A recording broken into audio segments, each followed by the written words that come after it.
छात्र और वकील में एक कॉमन फैक्टर है कि हम लोग कलम के सिपाही हैं। हम लोग पीछे हट कर नहीं, आगे बढ़कर मुकाबला करना जानते हैं। जो छात्र साथी री एग्ज़ाम की जंग को गर्दनी बाग से लेकर पटना हाई कोर्ट तक जारी रखे हैं, और आप लोग को री एग्ज़ाम की अग्रिम बधाई क्यों दे रहा हूँ, इस वीडियो के माध्यम से आप लोग को पता लग जाएगा। जो बीपीएससी रे एग्ज़ाम को लेकर पटना हाई कोर्ट में अहम सुनवाई हुई है और जिसमें एडवोकेट अभिजीत आनंद ने पहले से बेहतरीन और शानदार आर्गुमेंट पेश किया है।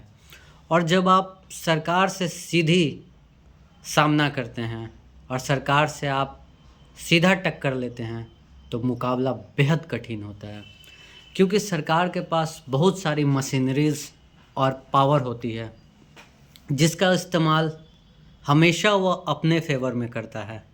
इसलिए री एग्ज़ाम की मांग करने वाले हर एक इंसान की योगदान बेहद ज़रूरी है।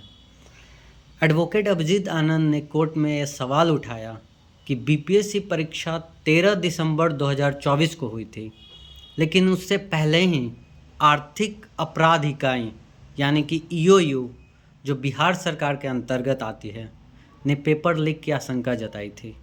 और साथ ही साथ ईओयू ने इस संबंध में एक एडवाइजरी जारी की और अपना हेल्पलाइन नंबर भी सार्वजनिक किया था। और इसके साथ साथ ईओयू ने अभ्यर्थियों से अपील की कि अगर कोई उन्हें कॉल करके सेटिंग की बात करे तो तुरंत शिकायत दर्ज करें। फिर सुनवाई के दौरान एडवोकेट अभिजीत आनंद ने कोर्ट को बताया कि ईओयू तो पहले से सतर्क थी, लेकिन बीपीएससी और बिहार सरकार ने परीक्षा को निष्पक्ष तरीके से कराने के लिए कोई ठोस कदम नहीं उठाया। कोर्ट में जब अभिजीत आनंद ने अपनी दलीलें रखीं तो जज साहब ने बीच में टोकते हुए कहा, आप कह रहे हैं कि परीक्षा आयोजित की गई, ठीक है। कुछ 12 अभ्यर्थी सर्किट हाउस में ठहरे जहां वे ठहर नहीं सकते थे और उन्हें मटन और चिकन परोसा गया। यह नंबर 1 हो गया। फिर आप कहते हैं कि ईओयू को कुछ अफवाहें मिली और वह अलर्ट मोड पर आ गया। इसके बाद जज साहब ने कहा, आप जो कह रहे हैं उसमें बहुत सी कड़ियाँ, बहुत से स्ट्रिंग्स हैं, वो छूट रहे हैं। सीधे मुद्दे पर आइए ताकि हम बेहतर समझ सकें। इसके जवाब में एडवोकेट अभिजीत आनंद सर ने दूसरा तर्क रखा कि बीपीएससी ने प्राइवेट कोचिंग संस्थानों को क्यों बुलाया। ये अपने आप में बड़ा सवाल है। और इसके बाद एडवोकेट अभिजीत आनंद ने कोर्ट के सामने बीपीएससी द्वारा 25 दिसंबर 2024 को जारी एक नोटिस दिखाया। इस नोटिस के अनुसार बीपीएससी ने 30 अक्टूबर 2024 को कोचिंग संस्थान के संचालकों के साथ बैठक आयोजित की थी।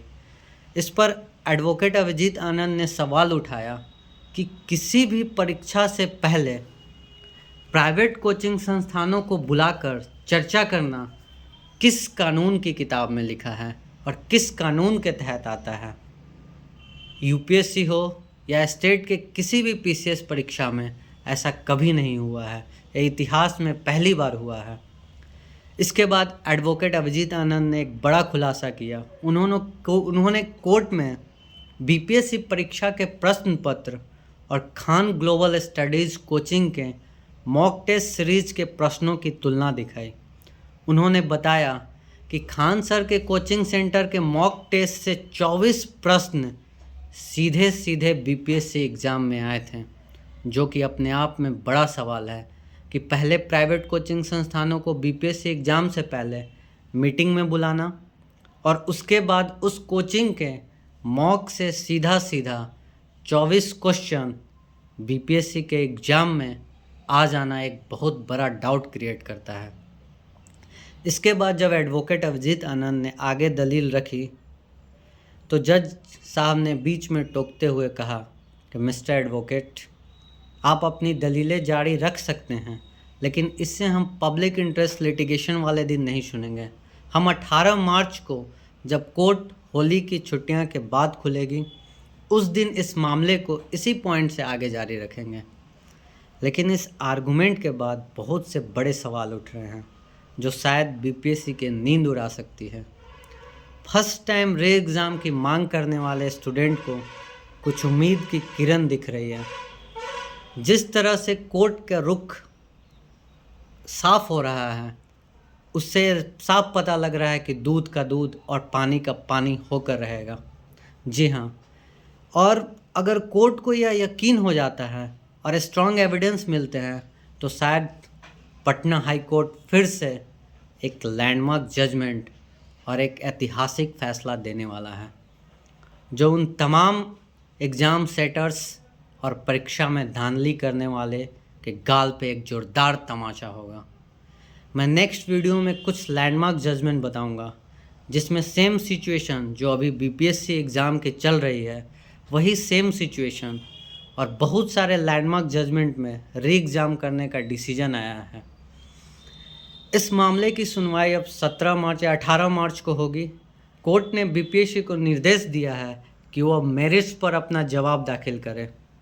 प्राइवेट कोचिंग संस्थानों को बुलाने और मॉडल क्वेश्चन का भी एक बड़ा सवाल उठ रहा है। तो अब आगे देखते हैं कि अगली डेट में हाई कोर्ट का कैसा रुख होता है। जय हिंद।